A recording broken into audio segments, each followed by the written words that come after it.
Эсийн хуваагдлын талаар ярихын өмнө бид ДНХ-тэй холбогдолтой хэд хэдэн ойлголтууд нэр томьёоны тухай тодруулж ярих нь зөв гэж бодлоо. За, нэлээд олон нэр томьёо байдаг учраас зарим нь хоорондоо маш их адилхан санагдах тохиолдлууд байдаг. Эхлээд бид нар ДНХ-гийн өөрийгөө хоёржуулах болон ДНХ өөрийгөө хэрхэн хуулбарладаг, түүнээс цаашид хэрхэн уурга үүсдэг үйл явцтай холбоотой хэллэгүүдийг тайлбарлая. За, бид энэ талаар ДНХ гэсэн видео хичээлдээр өмнө нь бас ярьж байсан билээ. За, эхлээд би ДНХ-гийн гинжинээс аденин, гуанин, тимин, цитозин гэсэн жижиг хэсгийг хөхөнгөөр зуръя. За, ДНХ-гийн молекул маань хос утаслагаас тогтдог.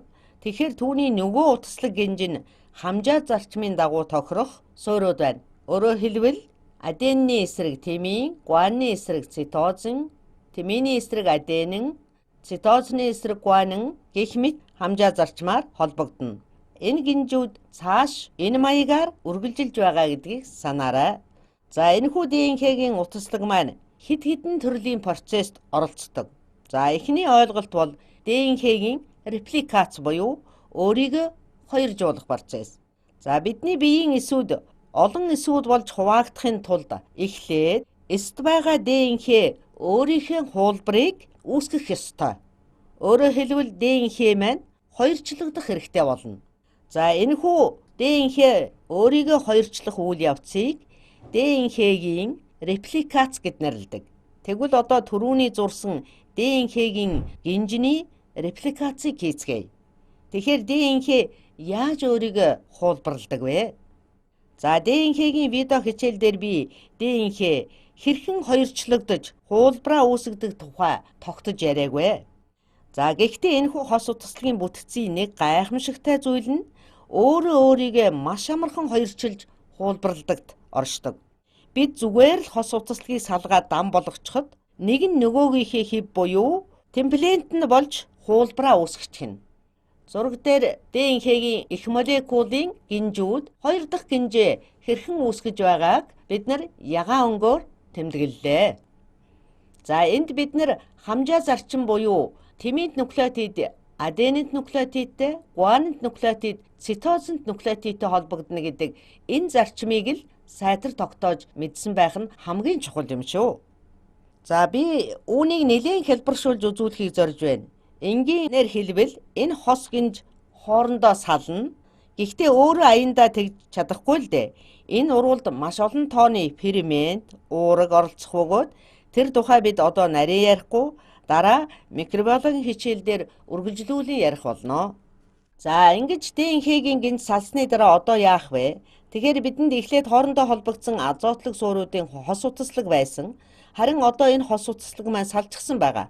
Одоо тэд салсан утаслагынхаа хэв буюу темплент ДНХ болно.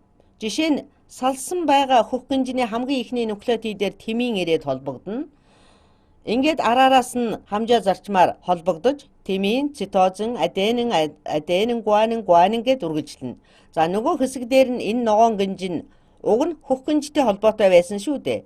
Түүн дээр яг ижил үйл явц явагдана. Аденин, гуанин, тимин, цитозин гэд. За, юу болов? Эхлээд ДНХ-гийн хос утаслаг маань хуваагдаад дараа нь хамжаа зарчмын дагуу тохирох комплементар суурьудаа татаж холбож байна. Ингэж молекул маань хуулбарлагдана. За, бид микробиологийн хичээлдээр үүний тухай дараа дэлгэрэнгүй үзнэ гэж хэллээ. Энэ удаа ерөнхий зарчмыг тайлбарлаа. За, энэ бол ДНХ өөрийнхөө хуулбарыг хэрхэн үүсгдэг тухай яриа юм. За, энэ процесс эсийн митоз ба миоз хуваагдлын тухай үзэхэд маш их чухал ач холбогдолтой. За, дараагийн ойлголт бол ДНХ-гийн транскрипцийн процесс юм. За, энэ талаар ДНХ гэдэг видео хичээлдээр бид ярьж байсан. Транскрипц гэдэг нь ДНХ-гээс уурга нийлэгжих үйл явцын завсрын шатны урвал буюу ДНХ-гийн аль нэг матриц гинжинээс хамжаа зарчмаар мэдээллийн иргэншээгийн молекул нийлэгжих үйл явцыг хэлнэ. За, энэ процесс эсийн бөөмөд явагдана гэж түрүүн хэлсэн. Үүссэн эмэрийнхээ эсийн бөөмөөс гарч цитоплазмд орших рибосом дээр очдог. За, энэ талаар би дараа нь ярья. За, энэ хүү хос гинжин транскрипцийн явцад Мөн адил хоёрчлогдсон сална. За дараа нь тэд транскрипцэд орно. За энэ удаа зөвхөн ногоон гинжийг нь транскрипцэд оруулсан гэж бодъё. Хэрэв ДНХ-гийн гинжтэй дезоксирибонуклеин хүчлийн нуклеотидууд биш харин рибонуклеин хүчлийн нуклеотидууд холбогдвол юу болох вэ? Тэгвэл энэ удаад РНХ-г холбож үзье. ДНХ-гийн тимин нь РНХ-гийн аденинтай, цитоз нь гуанинтай хослоно. РНХ-гийн хувьд ДНХ-д байдаг тиминт нуклеотидын оронд урацил нуклеотид байдаг учраас ДНХ-гийн аденин нь РНХ-гийн урацил нуклеотидтай, гуанин нь цитозент нуклеотидтай холбогдох гих мэтээр цааш үргэлжлэнэ. Энэхүү үүсч байгаа дан гинжийг мэдээллийн МРНХ гинэ.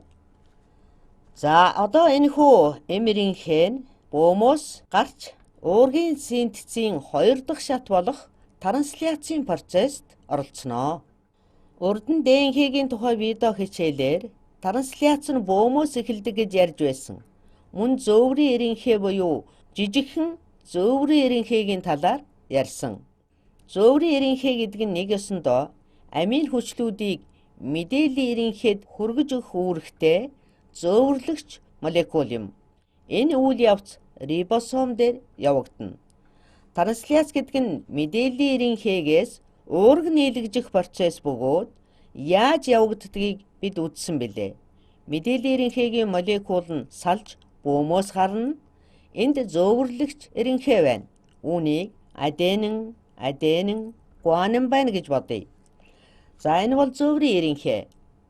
Энэ бол түүний антикодон хэсэг. Антикодон нь 3 азотлог суур үхээ нуклеотидоос тогтох бөгөөд тохирох амин хүчилтэй холбогдсон байна. Энд бас бусад зөөврийн РНХ-нүүд байна. Энд урацил, цитозин, аденин байна гэж бодъё. Түүн тохирох амин хүчлүүд нь холбогдно. Дараа нь амин хүчлүүд нь өөр хоорондоо холбогдож амин хүчил буюу полипептидийн урт гинжин хэлхийг үүсгэнэ. За энэхүү үүсгэсэн амин хүчлийн гинжин хэлхийг бид уурга гэх бөгөөд энэ нь маш нарийн нийлмэл хэлбэр дүрстэй, бүтэцтэй байдаг. За ойлгосноо батлах үүднээс эхлээд дахиад нэг тайлбарлая.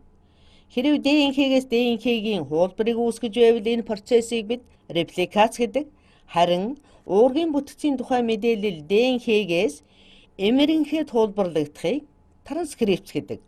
Бид транскрипцийн үед мэдээллийг нэгээс нөгөө молекул руу хуулбарлаж байна. Репликац болон транскрипцийн бүх үйл явц эсийн бөөм дотор явагддаг. Хэрэв ДНХ-гээс нийлэгжих уургийн тухай мэдээллийг хуулж авсан МРНХ эсийн сивэнд гарч уурга нийлэгжлийн байр болох рибосом дээр ирж уургийг нийлэгжүүлвэл үүнийг бид трансляц гэд нэрлэдэг. Тэгэхээр мэдээллийн РНХ-гээс уурга нийлэгдэхийг трансляц гэх нэ. Өөрөөр хэлбэл удмын мэдээллийн кодыг уурга болгон хөрвүүлж байна гэсэн үг. Ингээд харахаар өөр үйл явцыг ингэж өөрөөр нэрлэдэг байх нь. За анх суралцаж байхад доорх ДНХ-тэй холбоотой нэр томьёонууд маш хэцүү, толгой эргүүлэм санагдаж байсан. За эдгээр нь хромосом, хроматидиум. Хромосомын тухай бид өмнө ярьсан. За бидэнд ДНХ-гийн нэг утаслаг байна.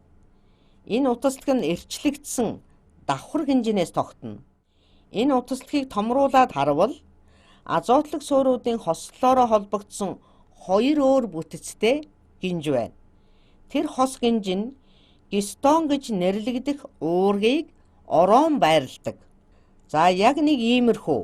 Энд нэг уургийг ороосон байна. Дахиад нэг уургийг ороосон, дахиад нэг уургийг ороосон байна. Өөрөөр хэлбэл уург маань шар өнгөтэй, гистон уург нь ногоон өнгөтэй байна гэж бодъё. Тэгэхээр энэ уургийг ороож байрлсан ДНХ-гийн молекулуудын хувьд эсийн амьдралын мөчилгийн аль шатанд байна гэдгээс хамаарат өөр бүтэцтэй байдаг. Мөн ДНХ-гийн утаслаг гистон уургийг эсийн амьдралын мөчлөгөөс хамааран өөр хэмжээгээр ороосон байдаг. За хэрэв ДНХ нь эдгээр уургуудтай холбогдсон байвал ийм бүтэцийг бид хроматин гэд нэрлэдэг. Өөрөөр хэлбэл ДНХ болон ДНХ-гийн хэлбэрийг үүсгэдэг бүтэцийн уургуудыг хроматин гэд нэрлэж байна. Тэгэхээр хроматин бол хромосомын анхдагч бүтэц гэж ойлгож болно. За үүнийг дэлгэрэнгүй болгох үүднээс эсийн бөөмийг болон түүн дотор байх гомлог хромосомуудыг зуръя. Сүүлчийн видео хичээл дээр эдгээр хромосомууд нь бие биетэйгээ олон дахин ороож онцроодсон маш урт ДНХ-ийн молекулуудыг хэлхийг мэдэж авсан. Хэрэв үүнийг томруулаад харвал гинж тус бүр өөрийгөө эрчилж ороосон байхыг харж болно. Харин гомлог хромосом гэдэг нь хэлбэр, хэмжээ, бүтцээрээ ижил хос хромосомыг хэлдэг. За энэ цэнхэр гинж нь ааваас, улаан гинж нь ээжээс ирсэн боловч тэд яг ижил генийг кодолсон байдаг. Хэрэв бид нэг гинжний хувьд авч үзвэл, жишээ нь ааваасаа авсан гинжийг авч үзвэл энэ нь эрчлэгдсэн маш нарийнхан бүтцтэй байна. За үүнийг бид хромосом гэж нэрлэе. Гэхдээ ДНХ-гийн молекул байнга ийм бүтцтэй байдгүй. Зөвхөн хөгжлийнхээ тодорхой шатуудад энэ бүтцэд шилждэг. Эсийн хуваагдлын өмнө ийм тодорхой бүтэц хэлбэртэй байдаг. Эсийн амьдралын ихэнх үе ДНХ өөрийнхөө үйл ажиллагааг идэвхтэй явуулж, уургийг нийлэгжүүлж, транскрипц эсвэл трансляцид орох үедээ ингэж орооцолдож эрчлэгдсэн байдгүй. Учир нь хэрвээ хромосом байнга ингэж орооцолдож эрчлэгдсэн бүтцтэй байсан бол ДНХ өөрийгөө хувилан олшруулах, за мөн ДНХ-гээс мэдээллийнхээ үүсэх буюу транскрипц гэрхэн явагдах, за мөн ДНХ-гийн молекултай харилцан үйлчилцэх, уургийн нийлэгжил буюу трансляцийн процесс гэрхэн явагдах зэрэг бусад олон үйл ажиллагаа явагдахад ихээхэн хэцүү байх байсан. За би энд нэг бөөм зураатгая. Хэвээ үед энгийн гэрлийн микроскопоор ДНХ-г харах боломжгүй байдаг.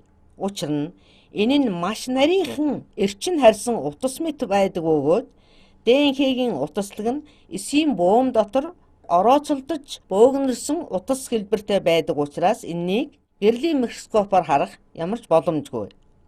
За энгийн үед ДНХ-гийн утаслагууд эрчлэгдсэн нарийн бүтцтэй биш, харин ДНХ болон уургийн эмх замбраагүй бөөгнөрл мэтийн утаслаг бүтцтэй байдаг. Энэ үеийг бид нар хроматин гэд нэрлэж байна. Тэгэхээр эдгээр нэршлүүд үнэхээр толгой эргүүлэм ойлгомжгүй байгаа биз? Хэрэв маш нарийн зохион байгуулалттай ДНХ түүний нэг гинжний тухай ярьж байгаа бол энэ нь хромосом юм. Харин хроматин нь болохоор нэг төрлийн хромосомын бүтцийн нэг тодорхой үе шат бөгөөд тухайн бүтцийг бүрдүүлж байгаа ДНХ болон уургийн нэгдэл юм. За дараагийн ойлголт бол хроматид юм. За тэгвэл хроматид гэж юу вэ?